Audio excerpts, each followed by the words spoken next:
آپ صلی اللہ علیہ وسلم پر اللہ نے نبوت کو تمام کر دیا، ہمیشہ کے لیے ختم فرما دیا۔ ہمارا ایمان اور عقیدہ ہے کہ اب قیامت تک کوئی دوسرا نبی آپ صلی اللہ علیہ وسلم کے بعد نہیں آ سکتا، نہیں آئے گا۔ قرآن نص قطعی ہے اور اللہ نے اس میں بہت وضاحت کے ساتھ یہ بات ارشاد فرما دی، ما کان محمد ابا احد من رجالکم ولکن رسول اللہ وخاتم النبیین، کہ محمد صلی اللہ علیہ وسلم تم میں سے کسی کے باپ نہیں، بلکہ آپ صلی اللہ علیہ وسلم تو نبیوں کے ختم کرنے والے ہیں۔ آپ پہ نبوت کو تمام کر دیا گیا، اور آپ صلی اللہ علیہ وسلم نے ارشاد فرمایا انا خاتم النبیین، کہ تمام نبیوں کو میں نے ختم کر دیا، میں آخری نبی ہوں۔ لا نبی بعدی، میرے بعد اب قیامت تک کوئی دوسرا نبی نہیں آئے گا۔ اور پھر ایک روایت میں آتا ہے ولا امت بعدکم، اور تمہارے بعد قیامت تک کوئی دوسری امت بھی نہیں آئے گی۔ تو اس لیے ختم نبوت کا عقیدہ، ایمان، یقین رکھنا ہر مسلمان کے لیے ضروری ہے۔ اس بات سے اس کی اہمیت کا اندازہ لگایا جا سکتا ہے کہ قرآن میں اللہ تعالیٰ نے 100 آیات ایسی ہیں جن میں اشارتاً یا کنایتاً یا صراحتاً اللہ نے ختم نبوت کا ذکر فرمایا۔ بے شمار احادیث ہیں جو ختم نبوت پر دلالت کرتی ہیں۔ ان میں سے ایک بخاری شریف کی حدیث ہے، اس میں آپ صلی اللہ علیہ وسلم نے بڑی خوبصورت مثال دے کر یہ بات امت کو سمجھائی کہ میں آخری نبی ہوں۔ آپ نے فرمایا کہ ایک آدمی نے ایک عمارت تعمیر کی اور بہت خوبصورت عمارت بنائی، بہت خوبصورت عمارت بنائی، اور جو اس کو دیکھنے کے لیے لوگ آتے ہیں تو اس کے چاروں جانب آدمی پھرتے ہیں اور اس کو دیکھ کر اس کے بنانے والے کی تعریف کرتے ہیں۔ اس ساری عمارت کو مکمل کر کے بنانے والے نے ایک اینٹ کی جگہ جو ہے نا وہ خالی چھوڑ دی۔ اب دیکھنے والے اس کو دیکھ کر خوبصورتی کی تعریف تو کرتے ہیں، لیکن ساتھ ہی تعجب کا، حیرت کا اظہار بھی کرتے ہیں کہ اتنے لان والے نے آخری اینٹ کیوں نہیں لائی، کہ بنانے والے نے عمارت اتنی خوبصورت بنا ڈالی لیکن اس کی تکمیل نہیں کی، مکمل نہیں کیا اس کو۔ تو آپ نے فرمایا کہ میری اور مجھ سے پہلے انبیاء کی مثال ایسی ہے، اور پھر فرمایا کہ میری مثال ایسی ہے جیسے اس عمارت میں آخری اینٹ لگ گئی اور اس کی تکمیل ہو گئی، اب نہ کوئی چیز اندر داخل ہو سکتی ہے نہ باہر آ سکتی ہے، یعنی نبوت کا اتمام ہو گیا، نبوت کو ختم کر دیا گیا، اب ہمیشہ کے لیے کوئی دوسرا نبی اس دنیا میں نہیں آئے گا۔ صحابہ کرام رضوان اللہ علیہم اجمعین نے ختم نبوت پر جو قربانیاں دی ہیں ان کا اندازہ آپ صرف اس ایک بات سے لگا سکتے ہیں کہ حضور صلی اللہ علیہ وسلم کے دور میں جو غزوات ہوئے، جنگیں ہوئیں، ان میں 259 صحابہ شہید ہوئے۔ یہ جو بڑے مارکے ہیں فتح مکہ سے پہلے کے، کتنے جی؟ 259، ایک کم 60، 259 جنوں آپ کہنے صحابہ شہید ہوئے۔ اور ختم نبوت پر جو ایک جنگ ہوئی مسلمہ کذاب سے حضور کے بعد، اس میں 1200 صحابہ شہید ہوئے۔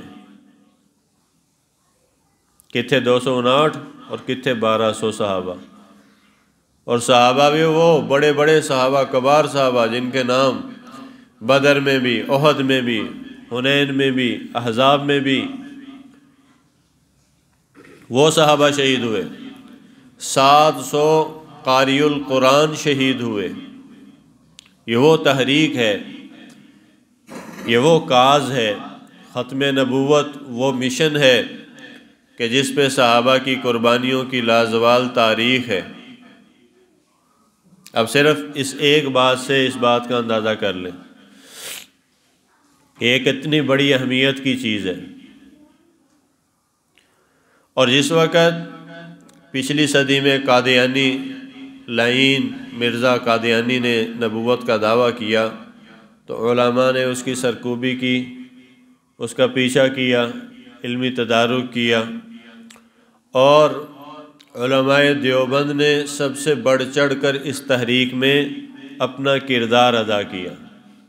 علماء دیوبند نے مرزا قادیانی لعین کو کافر قرار دینے کے لیے پاکستان کے آئین اور قانون کے مطابق ایسی بہترین اور لازوال قربانیوں سے بھرپور تحریک چلائی کہ جس کی مثال اس سے پہلے 14 صدیوں میں نہیں ملتی، اور بالآخر اکابرین کی ان قربانیوں کے صلے میں اللہ تعالیٰ نے یہ انعام عطا فرمایا۔ ذوالفقار بھٹو شہید رحمہ اللہ علیہ، اللہ اس کے درجوں کو بلند کرے کہ اس نے یہ ایک کام ایسا بہترین خاندانی قسم کا کیا کہ انشاءاللہ قیامت والے دن اس کی بخشش کے لیے کافی ہوگا۔ جب علماء نے دلائل کے ساتھ ان کو کافر ثابت کیا، غیر مسلم ثابت کیا قادیانیوں کو، تو پورے مناظرے ہوئے اسمبلی کے اندر، دلائل پیش کیے گئے۔ مسئلہ یہ ہوتا ہے کہ جب کسی کو آپ جعلی ثابت کرنا چاہیں اور وہ اصل کی شکل میں موجود ہو تو بڑا مسئلہ بنتا ہے، کیونکہ اس کی بھی پگڑی، اس کی بھی داڑھی، اور وہ بھی مسلمانوں جیسا، اس کا حلیہ علماء جیسا حلیہ بنا کر آتا تھا۔ تو علماء سخت پریشان ہوتے تھے۔ حضرت سید نفیس الحسینی شاہ صاحب رحمہ اللہ علیہ اپنے شاگردوں کو ساتھ لے کر پہنچے، وہ کتابت فرمایا کرتے تھے، جو دلائل ہوتے علماء کے ان کو قلم بند کرتے، ادھر سے وہ ساری ٹیم ساری رات لکھتے تھے ہاتھوں سے، کیونکہ یہ پرنٹنگ تو ہوتی نہیں تھی، ساری رات وہ لکھتے خوش خطی کے ساتھ۔ ادھر سے دلائل مکمل ہوئے، کاروائی مکمل ہوئی، ادھر سے کتاب پوری مکمل ہو گئی۔ علماء نے راتوں کو جاگ کر، پھر صرف جاگتے نہیں تھے، وضو فرما کے پوری جماعت علماء کی، اہل حق کی، علماء دیوبند کی، اہل اللہ کی، اولیاء اللہ کی وہاں پر جمع تھی۔ بڑے بڑے اکابر، بڑے بڑے نام، حضرت مولانا مفتی محمود الحسن صاحب رحمہ اللہ علیہ، جنہوں نے بڑا کردار ادا کیا، مین کردار ادا کیا۔ تو کہتے ہیں میں بڑا پریشان تھا کہ جس رات آخری تھی اور صبح مناظرہ تھا اسمبلی کے اندر، انہوں نے کہا اسمبلی میں بیٹھے جڑے انہوں نے پتہ نہیں دین دا کوئی اتنا، انہیں آنا اپنے دلائل لے کے، اور اس کا حلیہ بھی مسلمانوں جیسا، اور ساری رات روتے تھے مسلوں پہ بیٹھ کے اللہ کے سامنے کہ اے اللہ حق اور باطل کو واضح فرما، امت کو گمراہی سے بچا۔ اور پاکستان کے آئین کے مطابق پھر متفقہ طور پر قادیانیوں کو کافر قرار دیا گیا، لکھا گیا، اور آج تک ہمارے آئین میں 7 ستمبر کا یہ فیصلہ ہے 1974 کا، اور تاریخ ساز تحریک کے بعد اللہ نے یہ منزل دکھائی۔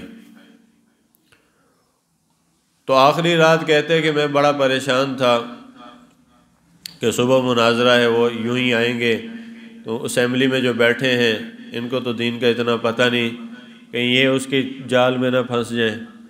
تو اللہ نے مدد کی، ادھر سے مفتی محمود صاحب آ رہے تھے، تو کہتے کہ جب میں نے ان کے چہرے کو دیکھا تو ان کا چہرہ بڑا پرسکون تھا، اطمینان تھا چہرے پر۔ تو میں نے کہا حضرت یہ تو بڑا مسئلہ ہے، آپ بڑے سکون میں ہیں، صبح پتہ نہیں کیا ہوتا ہے کیا نہیں ہوتا۔ تو انہوں نے کہا کہ بھائی جس کی نبوت کی حفاظت کے لیے اللہ ہمیں استعمال کر رہا ہے، اصل حفاظت ہم نے تو نہیں کرنی، اس اللہ نے کرنی ہے، اس رب نے کرنی ہے، تم کیوں پریشان ہوتے ہو؟ 14 صدیوں میں بہت فتنے اٹھے ہیں، بہت حضور کی ختم نبوت پہ ڈاکوؤں نے ڈاکہ مارنے کی کوشش کی ہے، لیکن ہر دور کے علماء حقہ نے سینہ سپر ہو کر باطل کے ایوانوں کے اندر لرزہ بپا کر دیا. انہوں نے اس فتنے کا ہر دور میں مقابلہ کیا ہے. تو اس دور میں بھی اللہ ان سے کام لیں گے. اللہ اپنے حضور کی ختم نبوت کی لاج رکھیں گے انشاءاللہ. اس پہ کوئی حرف نہیں آئے گا. دنیا دیکھے گی کہ علل اعلان حضور کی ختم نبوت کا ڈنکا پوری دنیا میں بجے گا، اور باطل جو ہیں وہ کافر جو ہیں وہ رسوا ہو کے یہاں سے جائیں گے. یہ حضرات کی راتوں کی آہیں تھیں، دعائیں تھیں، اور یہاں سے قافلے بنا کے جماعتوں کی شکل میں روضہ پاک پر بھیجتے تھے درود و سلام کے نذرانوں کے لیے. آپ صلی اللہ علیہ وسلم تک روضہ پاک پہ پہنچ کے علماء وہاں پہ عرض کرتے ہیں کہ یا رسول اللہ آپ بھی دعا فرمائیں، یہاں بھی درود و سلام پڑھنے کے لیے، برکت کے حصول کے لیے ہم آئے ہیں کہ آپ کی ختم نبوت پہ آنچ نہ آئے. حضرت مولانا امداد اللہ مہاجر مکی رحمہ اللہ علیہ، جو روحانیت کے سلسلے کے امام ہیں، مکہ کے ہجرت کر گئے تھے. تو یہ جو اسلام آباد میں آستانہ ہے، درگاہ ہے، خانقاہ ہے،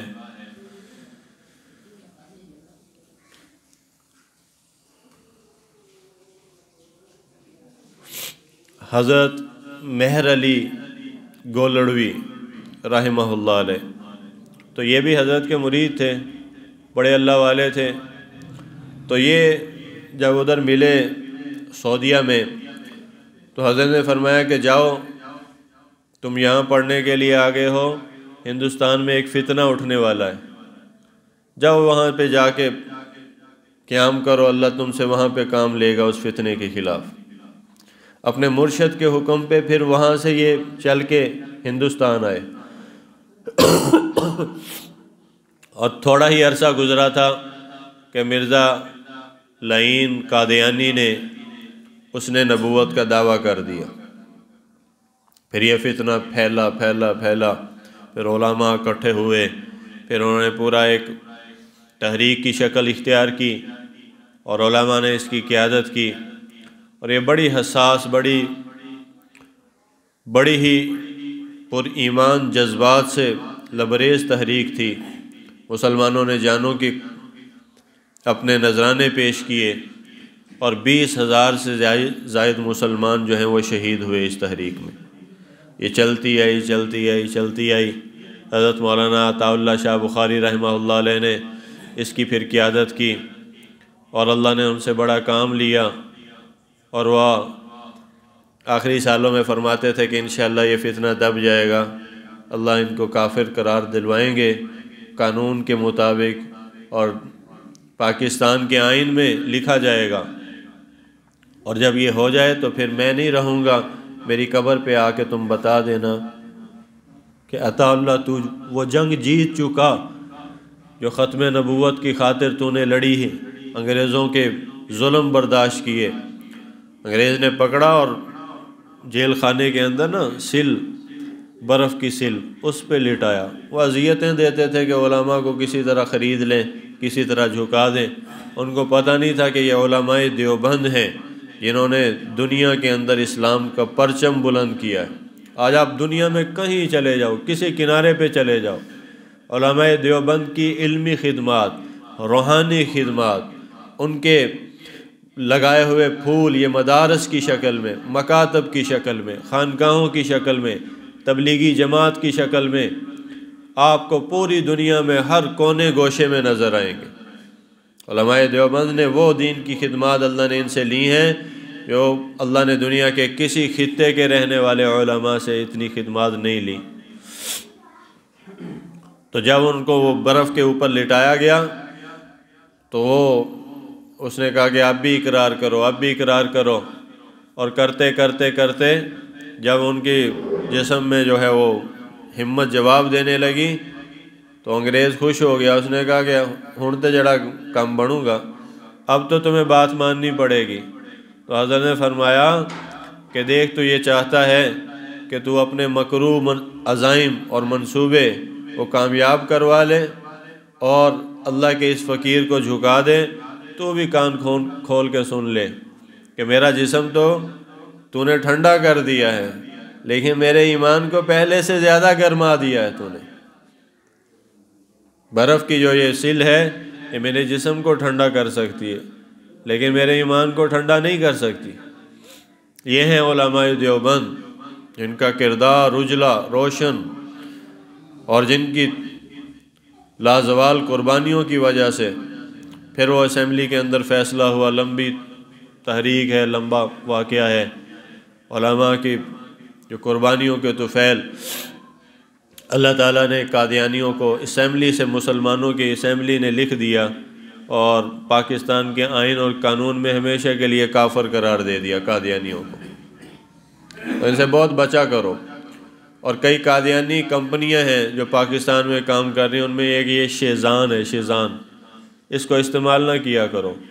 ان کی جو مصنوعات ہیں ان سے بچ کے رہنا چاہیے، کہ حضور صلی اللہ علیہ وسلم کی ختم نبوت کا معاملہ بڑا حساس معاملہ ہے۔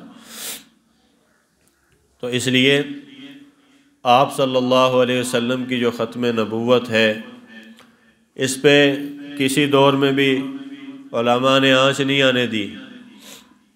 یہ جو موجودہ فیصلہ 3-4 دن پہلے سپریم کورٹ کی طرف سے دیا گیا، اس میں بھی جھول اور اس میں بھی جو ہے وہ نقائص ہیں جس پہ علماء نے ایکشن لیا۔ اتنی تھوڑی سی بات پہ بھی، حالانکہ چھوٹا سا معاملہ ہے، لیکن اس پہ بھی علماء کی نظریں کہ کسے پاسو چور دروازے چو، کسے راہداری سے، کسی کھڑکی سے، کسی درز سے، یہ دراڑ سے داخل نہ ہو جائیں اسلام میں۔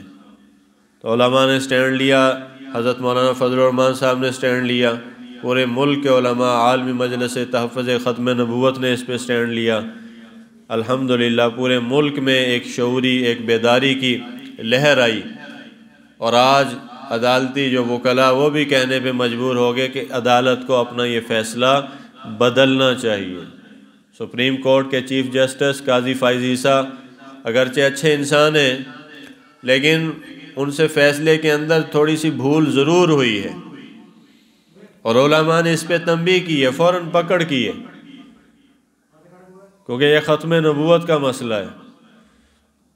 یہ عدالتی نظام تو ایک دن ختم ہو جائے گا، یہ عہدے، یہ ڈگریاں تو ایک دن ساتھ چھوڑ جائیں گی، لیکن حضور کی شفاعت تو ہر مسلمان کو ضروری ہے یا نہیں ہے؟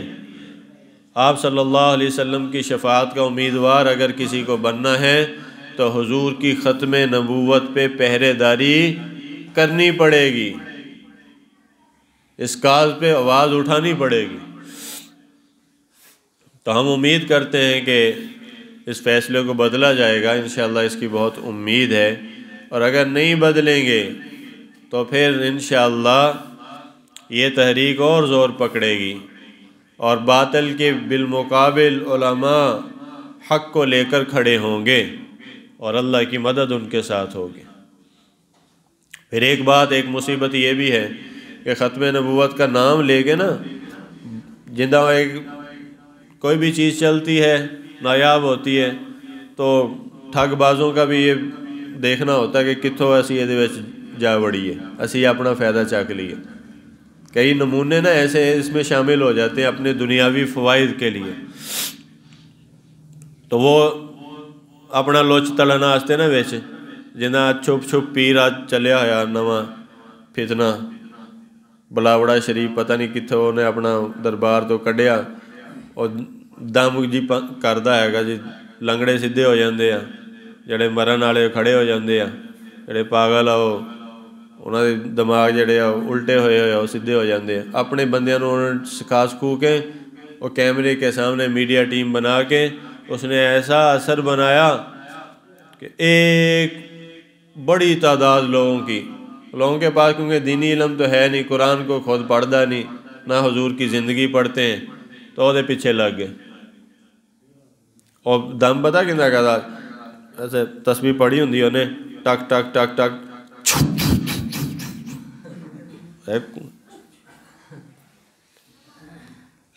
چھپ چھپ ہی کرنا ہوں، تو پھر صحابہ چھپ چھپ ہی کرتے ہوتے مدینے بہ کے، اور نہ جانا اپنی قربان کر دے ختم نبوت۔ اپنے آپ نو کہندا میں مجاہد ختم نبوت، تو کی کیتا ختم نبوت واسطے؟ کی کردار ہے تیرا؟ کیا کارنامہ ہے تیرے کھاتے میں؟ ایویں تیسرے پاسوں اٹھ کے تو اپنے نمبر بنانے شروع، اندہ دے نمبری جڑے نا ہر دور جو وچ رہے ہیں کہ علماء جب محنت کرتے ہیں، قربانی کرتے ہیں، ان کے اخلاص کو بیچنے والے بھی بے شمار بیچ آ جاندے ہیں، قیمت لان والے، اپنے نمبر بنانے والے۔ اور اقرار الحسن کو میں خراج تحسین پیش کرتا ہوں، صحیح ہونے انہوں لکوں لیا ہے اس فتنے نو۔ جڑا بندہ قرآن دی ایک آیت نہیں پڑھ سکتا، ایک حدیث نہیں ختم نبوت کی سنا سکتا، جو آدمی اپنے بندوں کو کٹھا کر کے کسی دے کنا جو پتہ نہیں کی کڈی جاندہ، کسی وہ اپنے اس کے کرتب دکھانے والے بندے کٹھا کر کے ٹیم بنا کے تو لوگوں کو جاہل بنایا ہوا ہے۔ اور لوگ بھی ہمارے جناب عوام پیچھے لگن واسطے پہلے ہی تیار ہوندی۔ اللہ کے بندو قرآن پڑھو، نماز پڑھو، حضور کی زندگی پڑھو، بیماری ہے تو ڈاکٹر سے علاج کرواؤ جا کے۔ ایک ہی تسی اندہ لنگڑے صحیح ہون لگ دے تو چھپ چھپ نال ہی سارے لنگڑے تے کوئی لنگڑا پھیردا ہی نہیں نظر آندا۔ مانا کہ اللہ والے ہوتے ہیں کئی ٹاواں کوئی صحیح، لیکن یہ تو نہیں ہے، یہ اصول تو نہیں ہے، قانون تو نہیں ہے، اور یہ طریقہ بھی کوئی نہیں ہے۔ پھر وہ لباس دیکھا، داڑھی دی پوری کوئی نہیں۔ حضور نے فرمایا مخالفت کرو یہود و نصارہ کی، داڑھیوں کو بڑھاؤ، کیونکہ یہودی داڑھی کٹا دیندے، مونچھاں بڑیاں رہ لیندے تھے۔ حضور نے فرمایا اس کی مخالفت کرو، اور داڑھی چھوٹی چھوٹی چوسی جی انہیں داڑھی، اس کا گیٹ اپ دیکھا آپ نے، حلیہ دیکھا، علماء والا نہیں، رنگ برنگے بڑکیلے، اور وہ جڑے نہیں نا کڑھائی والے سوٹ وہ پا کے تے کھلو جاندہ، لوگ کہندے واہ جی واہ جی واہ جی واہ، کیا بڑا پیر آ گیا جی، بڑا پیر آ گیا۔ ایتھے چنو چایا انہیں کی ڈرامے بازی کی تھی، ٹوپی ڈرامہ کیتا، انہیں کہا 7 سکوٹر نکلوں گے، قرآن دازی ہوگی 7 سکوٹر سیڑھیاں اسی دواں گے۔ اور جڑا بندہ اندہ پیسے خرچ کر رہا کیوں کر رہا؟ بندہ اپنی عقل استعمال کرے۔ ساڑی قوم انی نہیں دیکھ دی، وہ بھاج پیندی موٹر سائیکل جی موٹر سائیکل دا چانسا دے کے انہیں سٹیڈیم بھر لیا پورا، پھر خصوصی دم اپنا شروع کرتا، سیر تے ہاتھ رکھ لو، چھپ چھپ چھپ چھپ چھپ چھپ۔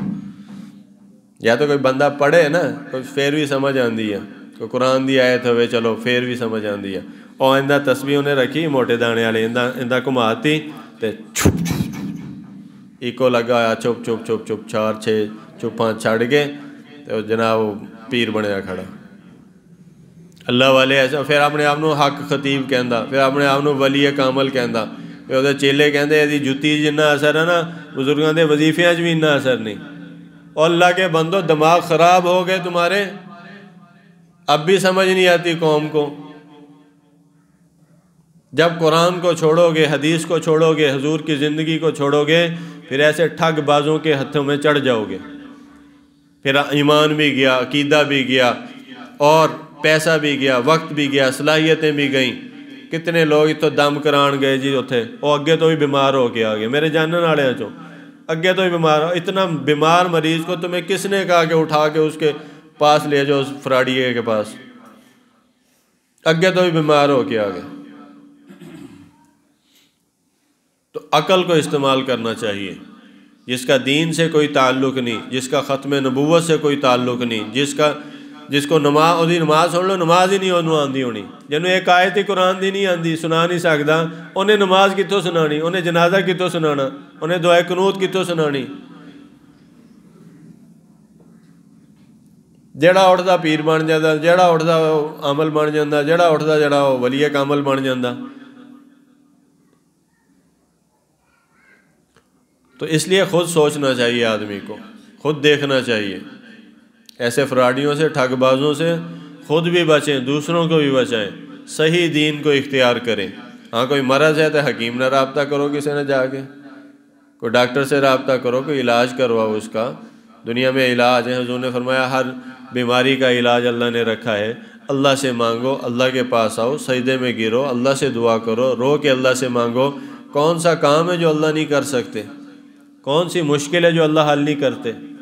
کون سا مسئلہ ہے جو اللہ کے پاس ناممکن ہو جاتا ہے؟